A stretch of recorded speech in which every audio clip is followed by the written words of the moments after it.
ഏതെങ്കിലും ഒരു സ്ഥലത്തിന്റെ പേര് മാറ്റി എന്നുള്ളത് കൊണ്ട് ആകാശം പിടിച്ച് താഴൊന്നും വീഴത്തൊന്നുമില്ല. അതൊക്കെ ഇഷ്ടപ്പെട്ട പേര് നാമകരണം ചെയ്യട്ടെ. പ്രശ്നം അവിടെയല്ല കിടക്കുന്നത്.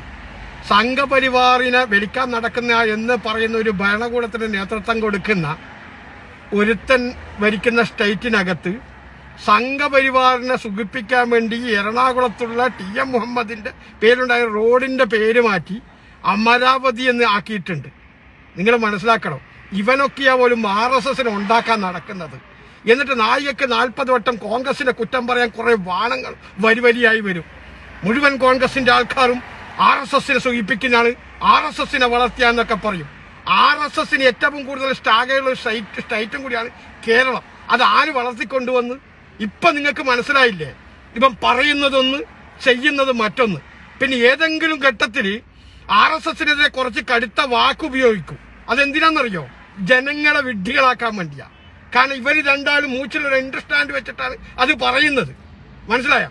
അല്ലാതെ RSSന്റെ നിലപാട് അങ്ങനെ തന്നെ ഒട്ടും ഉളുപ്പില്ലാതെ ഈ സ്റ്റേറ്റിനകത്തുള്ള മതനിരപേക്ഷതയുടെ ജനങ്ങളെ നികുതിപ്പണം അടക്കം കൊണ്ട് സുഖിച്ച് ജീവിക്കുന്ന ഈ അധികാരി വർഗങ്ങൾ അവർക്ക് അടിമപ്പെട്ടിട്ടാണ് ഇപ്പോൾ ഉള്ളത്.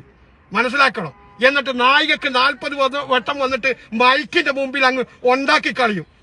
ഞങ്ങളുള്ളത് കൊണ്ട് RSS വളരുന്നില്ല, ഞങ്ങളുള്ളത് കൊണ്ടാണ് RSSന്റെ നേതാക്കന്മാരൊക്കെ പേടിച്ചിട്ടങ്ങ് ഓടുന്നത്, ഇവിടുന്ന് രാജ്യം വിട്ട് പോകുന്നതൊക്കെ ഉളുപ്പില്ലാതെ പച്ചക്കളവ് ജനങ്ങളെ മുഖത്ത് നോക്കി വന്ന് പറയാ. ഇവറ്റകളൊക്കെ ഇനിയും മനസ്സിലാക്കണം.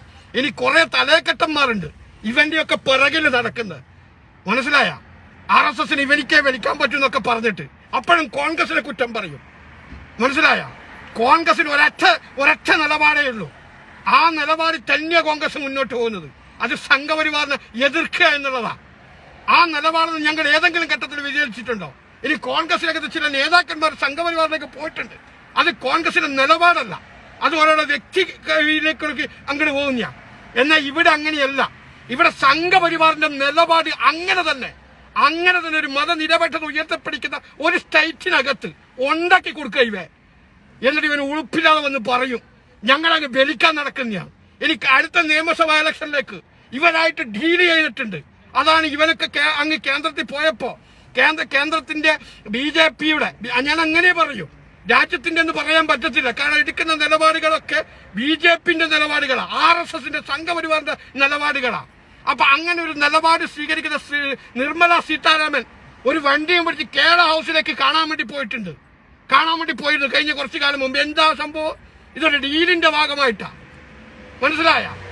അപ്പൊ അതുകൊണ്ട് കേരളത്തിലെ മതനിരപേക്ഷത ആഗ്രഹിക്കുന്ന രാഷ്ട്രീയത്തിന് അപ്പുറത്ത് നിൽക്കുന്ന അടിമക്കമ്മികളെ മാറ്റി നിർത്തിക്കൊണ്ട് മറ്റുള്ളവർ ചിന്തിക്കണം ഇവിടെ എന്താണ് സംഭവിക്കുന്ന കാര്യം. അപ്പൊ അതിനെതിരെ കൃത്യമായിട്ട് ഇലക്ഷൻ വരുമ്പോൾ നിങ്ങൾ നിങ്ങൾ അവകാശം വിനിയോഗിക്കണം. ഞാനിത് രാഷ്ട്രീയത്തിന് അപ്പുറത്തേക്കാണ് കാണുന്നത്. കാരണം നിങ്ങൾ ചിന്തിക്കും, ഉത്തർപ്രദേശിനകത്ത് ഓരോരോ സ്ഥലത്തിന്റെ പേരും യോഗി മാറ്റുക, അതേപോലെ തന്നെ ഇവിടെയും സംഭവിക്കുക. മനസ്സിലാക്കണം നിങ്ങൾ. ഇപ്പൊ ഇവിടെ പേര് മാറ്റി അങ്ങ് സ്ഥാപിച്ചു എന്നതുകൊണ്ട് ഒരു സമുദായത്തിനും ഒരു നഷ്ടവും ഒരു ലാഭവും ഉണ്ടാവാൻ പോകുന്നില്ല. മനസ്സിലായ? അപ്പൊ അതുകൊണ്ട് ഇവിടെ RSSന്റെ അജണ്ട നടപ്പാക്കുന്ന ഈ ഗവൺമെന്റിനെതിരെ, സംഘപരിവാറിന്റെ അജണ്ട അങ്ങനെ തന്നെ ഒട്ടും നാണമില്ലാതെ നടപ്പാക്കുന്ന ഗവൺമെന്റിനെതിരെ കൃത്യമായിട്ടുള്ള മതനിരപേക്ഷത ഉയർത്തിപ്പിടിക്കുന്ന ജാതി മതവർഗീയ രാഷ്ട്രീയത്തിന് അപ്പുറത്ത് ശക്തമായിട്ടുള്ള പ്രതിഷേധം ഉണ്ടാവണം. ഓക്കെ? അല്ലാതെ നായികക്ക് 40 വട്ടം പറഞ്ഞ് മൈക്കിന്റെ മുമ്പിൽ വന്നിട്ട് താനടിക്കുക, വാളടിക്കുക, ഗീർ വേണോ? എന്നിട്ട് ഇവനെന്തോ സംഭവമാണ്, ഇവൻ RSSന് അങ്ങ് ഉണ്ടാക്കാൻ നടക്കുന്നതെന്ന് പറയാം. പണ്ട് തന്നെ നമുക്ക് ഇതിനു മുമ്പേയൊക്കെ അറിയാം. മുൻ ഗവർണറുള്ള കാലഘട്ടത്തിൽ നമ്മൾ കണ്ടിട്ടില്ലേ ഒരു ചക്രത്തി പോരാട്ടം. എന്നാൽ മുഹമ്മദ് ആരിഫ് ഖാനുള്ള സംഘപരിവാറിന്റെ ഏജന്റായിട്ട് വന്ന ഒരു ഗവർണർ.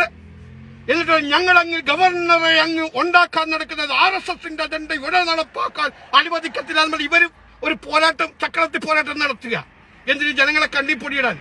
ആരിഫ് മുഹമ്മദ് ഖാൻ ആദ്യമായിട്ട് കേരളത്തിനകത്ത് ഗവർണറായി കൊണ്ടുവരുമ്പോൾ തന്നെ കൃത്യമായിട്ട് പ്രതിപക്ഷം വന്നത്തെ UDFന്റെ പ്രതിപക്ഷം കോൺഗ്രസ് അടക്കം അദ്ദേഹത്തെ തിരിച്ചു വിളിക്കണമെന്ന് പറഞ്ഞുകൊണ്ട് ഞങ്ങളൊരു പ്രക്ഷോഭമായി വന്നപ്പോ ആരിഫ് മുഹമ്മദിനെ നിലനിർത്താൻ വേണ്ടി ഒട്ടും നാണമില്ലാതെ അവരെ പ്രൊട്ടക്ട് ചെയ്ത് കേരളത്തിനകത്ത് ഗവർണറാക്കി മാറ്റിയ നാണം കെട്ട ഒരു ഗവൺമെന്റ് ആയിരുന്നു ഇത്.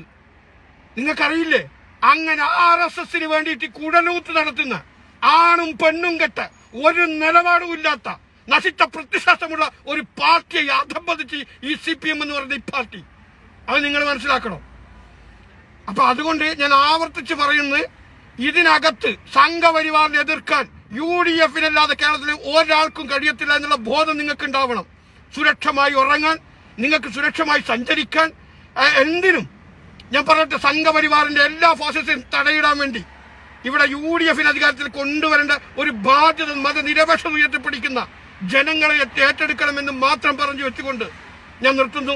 ജയ് ഹിന്ദ്, ജയ് നാഷണൽ കോൺഗ്രസ്.